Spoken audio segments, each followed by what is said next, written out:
Guru penggerak angkatan 11 menciptakan pembelajaran berkualitas. Dengan teknologi kita berinovasi, membuka cakrawala baru bagi generasi.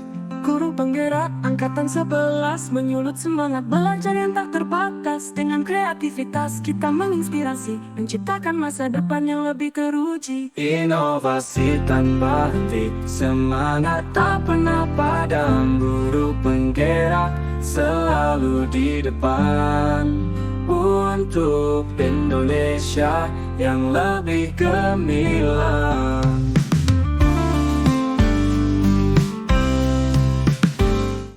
3.2 yang dalam modul 3.2 ini kami diminta untuk mengidentifikasi aset yang ada di sekolah. Modul 3.2 ini berjudul Pemimpin dalam Pengelolaan Sumber Daya. Bapak Ibu, tugas saya sebagai guru penggerak di sini, calon guru penggerak, bukan guru penggerak yang belum. Sebagai calon guru penggerak mendapatkan tugas ini, tujuan pembelajaran pada aksi nyata 3.2 CGP. Calon guru penggerak mengidentifikasi secara kolaboratif bersama warga sekolah lainnya tentang aspek kekuatan atau sumber daya yang dimiliki oleh sekolah. Jadi kita akan mengidentifikasi kekuatan apa saja yang kita miliki di sekolah. Sebenarnya saya sudah mengidentifikasi, hanya nanti butuh kolaborasi dari Bapak Ibu dalam memberikan masukan. Mungkin ada yang kurang, yang belum saya cantumkan di aset yang sudah saya tulis. Itu Bapak Ibu. Mengapa penting kita mengidentifikasi aset? Karena ini akan menjadi kekuatan kita ketika kita menjalankan program yang ada di sekolah, sehingga program sekolah itu bisa kita laksanakan. Dalam pendekatan aset ini, Bapak Ibu, ada hal lain selain pemetaan aset. Itu biasanya Bapak Ibu di sekolah kebanyakan dari kita ketika mengidentifikasi suatu masalah di sekolah itu selalu melakukan pendekatan berbasis kekurangan atau masalah. Jadi seperti kata Bapak Ibu guru yang lain, seperti memadamkan api. Jadi di sini kebakaran dipadamkan, sini kebakaran dipadamkan, gitu ya.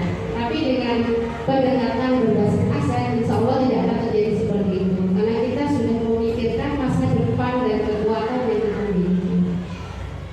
Apa bedanya berbasis kekurangan dan berbasis aset?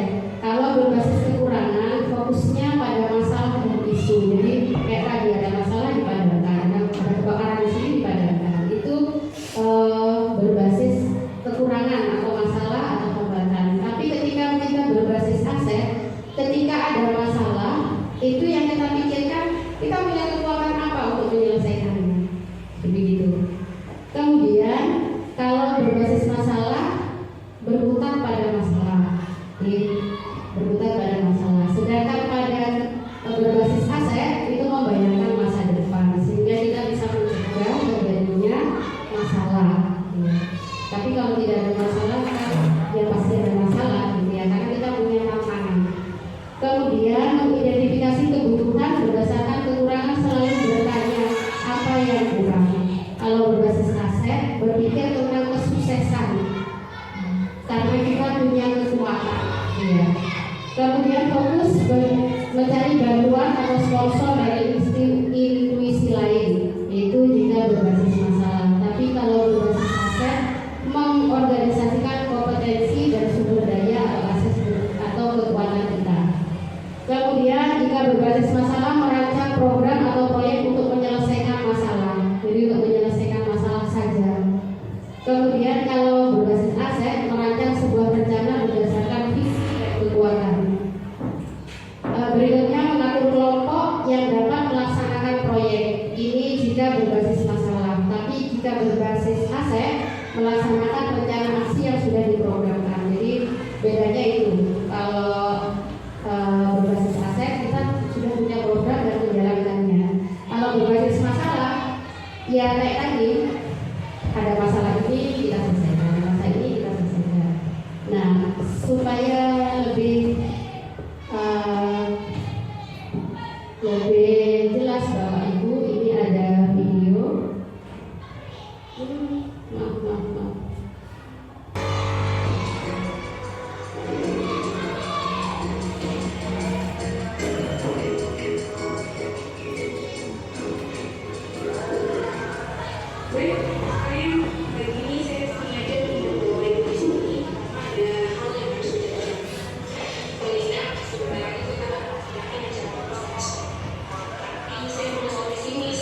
Kamtibmas emas ini ya, bukan emas ya, Babin Kamtibmas dan Polsek. Ini sebagai rekan kita menjaga keamanan, kemudian ada pengawas dan kepala dinas. Mungkin masih ada Bapak Ibu yang belum teridentifikasi di sini. Sudah ya? Model sosial, ada peraturan sekolah, keyakinan kelas, peraturan desa. Ini kita manfaatkan menggunakan peraturan itu sebagai suatu batasan dalam menjalankan suatu komunitas. Jadi kita pakai peraturan itu untuk menjalankan komunitas di sekolah kita. Kemudian ada kata tertib yang sekarang bukan kata tertib sebenarnya, yang kita lebih ke kesepakatan. Jadi nanti kita ganti kesepakatan. Kemudian ada norma, ini yang berlaku di masyarakat kita, baik tertulis maupun tidak tertulis. Ini adalah kekuatan yang kita miliki. Kemudian ada budaya gotong royong yang masih kuat di masyarakat, ini juga bisa kita pergunakan untuk sumber belajar kita. Mungkin ada masih modal sosial yang belum teridentifikasi. Cukup ya, nanti kalau misalnya mau di tengah jalan kita balik lagi, nggak masalah Bapak. Kemudian modal aset fisik, kita punya gedung sekolah, mungkin perlu nanti diidentifikasi berapa kelas, perpustakaan, musola, toilet, koperasi sekolah, gudang, rumah dinas, dapur, ada yang belum? Bangunan, sudah semua ya? Oh sudah. Kemudian sarana prasarananya kita ada listrik, air, jaringan internet, komputer atau Chromebook, buku-buku perpustakaan dan buku di sumber baca kelas, proyektor, sanitasi. Apa lagi ya? Sudah ya. Sanitasi ini pembuangan ya. Oh kipas ya, ya kipas angin di setiap kelas gitu ya. Ya nanti mohon bantuannya nanti dicatat, kita buka ditambahin nanti. Kemudian yang keempat, modal lingkungan atau alam. Kita punya halaman sekolah, lapangan voli di belakang, lahan kosong di belakang sekolah yang ini sebenarnya lahan emang ya, bisa dimanfaatkan. Kemudian ada sungai di belakang dan sawah milik penduduk. Pemanfaatannya bisa kita jadikan sebagai tempat tidur yang mungkin sudah dilaksanakan ke sungai. Kemarin Bu Yati kelas 5 mengadakan pembelajaran di sana, ekosistem ya, ke sungai. Itu jadi Bapak Ibu salah satu contoh yang sudah kita manfaatkan. Kemudian ada program sekolah berbasis lingkungan, misalnya penghijauan, karena di belakang itu kita dekat sungai rawan longsor. Berikutnya ada modal finansial, ada dana BOS, PIP, tabungan siswa, dana sosial dari guru setiap bulan, iuran sertifikasi bagi Bapak Ibu yang sudah bersertifikasi, kemudian ada kas kelas, iuran IWAMU di masing-masing kelas.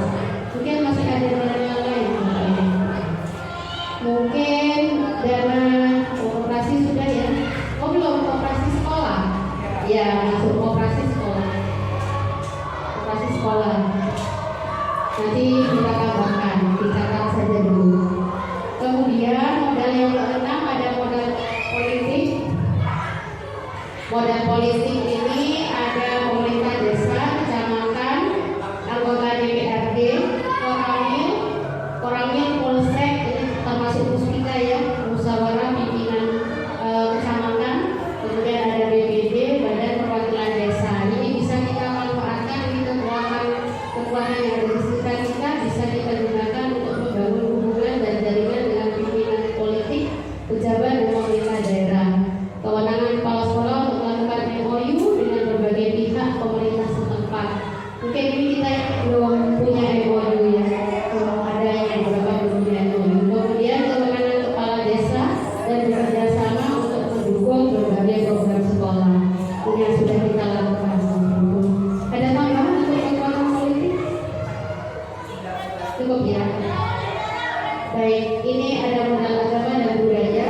Saya jadikan satu, tapi saya pisah dalam penjelasannya. Ada ada pondok pesantren Al-Kirim, madrasah diniah di sekitar sekolah, kegiatan haflatul imtihan di madrasah diniah, kemudian ada kelompok-kelompok sholawatan di sekitar penduduk di sekitar kita, perayaan Maulid Nabi, berbagi takjil pada bulan Ramadan, istighosah setiap hari Jumat, sholat duha dan zuhur berjamaah, ekstrakurikuler hadrah, kemudian ekstrakurikuler akhir. Ada lagi untuk modal agama. Ini kita gunakan sebagai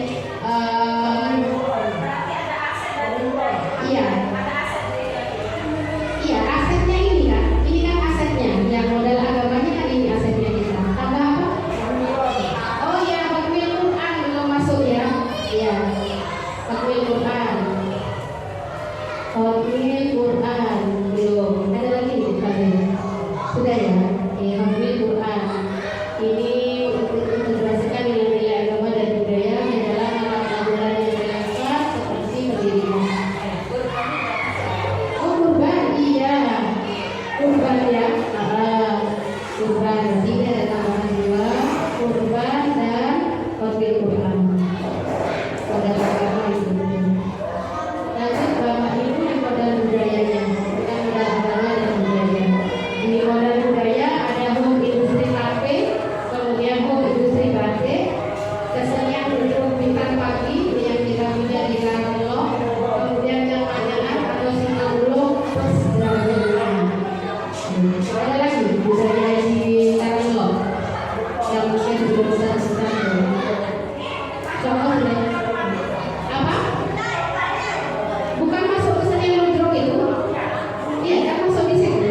Kesenian ludruk, pocong empat, kan masuk di situ. Satu komunitas kan ya? Iya, satu komunitas itu. Iya, ludruk itu. Kita manfaatkan untuk mengintegrasikan nilai-nilai agama dan budaya ke mata pelajaran yang relevan seperti pendidikan agama, bahasa, dan sejarah. Ini Bapak Ibu itu identifikasi di sekolah kita. Masih mungkin ada tambahan? Perayaan Muharram tadi bukan Muharram ya, perayaan Maulid Nabi. Nanti apa ya? Perayaan Maulid Nabi, Muharram, Idul Adha, ada seterusnya begitu ya. Yang sudah kita laksanakan dan kita manfaatkan. Ya kira Maulid ya, kira ya. Ya. Obor tidak pernah di sini ya. Oleh obor belum pernah oleh obor. Lingkungannya ada ya. Sekolah kita belum memanfaatkan oleh obor. Itu ditambahkan. Baik Bapak Ibu, itu identifikasi yang sudah kita lakukan. Terima kasih Bapak Ibu atas kehadirannya. Terima kasih telah membantu saya mengidentifikasi berbagai aset atau kekuatan yang ada di sekolah kita.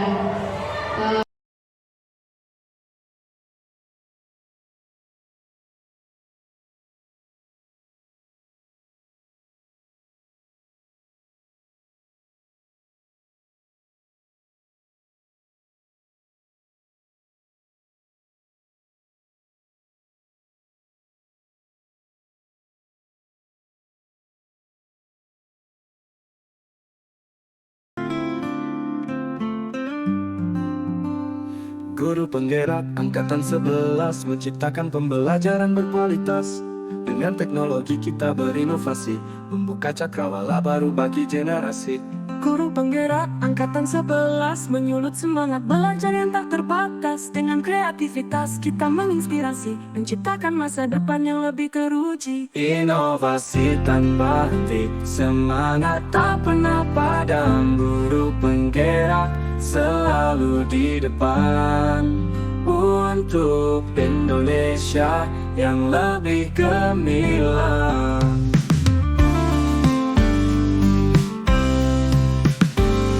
Guru penggerak angkatan 11 menciptakan pembelajaran berkualitas. Dengan teknologi kita berinovasi, membuka cakrawala baru bagi generasi. Guru penggerak angkatan 11 menyulut semangat belajar yang tak terbatas. terbatas. Dengan kreativitas kita menginspirasi, menciptakan masa depan yang lebih teruji. Inovasi tanpa henti, semangat tak pernah padam. Guru penggerak selalu di depan, untuk Indonesia yang lebih gemilang. Untuk Indonesia yang lebih gemilang. Guru penggerak Angkatan 11 menyulut semangat belajar yang tak terbatas. Dengan kreativitas kita menginspirasi, menciptakan masa depan yang lebih teruji. Inovasi tanpa henti, semangat tak pernah padam. Guru penggerak selalu di depan, untuk Indonesia yang lebih gemilang. Untuk Indonesia yang lebih gemilang.